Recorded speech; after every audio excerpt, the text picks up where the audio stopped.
Hey guys, and welcome back to the channel.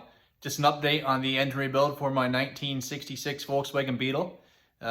Most of the parts of the engine are ready to reassemble. However, I need to clean up some nuts and bolts and the tin work, get it painted up so everything's nice and clean and ready to reassemble but before I start that process. So anyways, as you see over there, the background, there's the tin work for the air shroud and whatnot. Just working the parts cleaned up there, so I'll zoom in.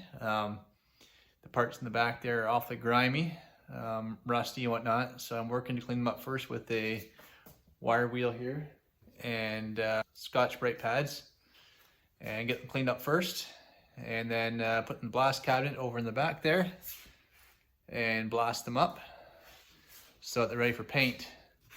I'm going to paint the parts all instead of black, this recreational drum-clad white.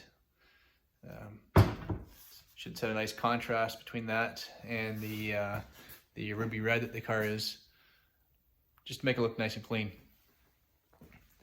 Anyways, thanks for watching, guys. Give me a like, subscribe to the channel if you haven't already, and stay tuned. Thanks.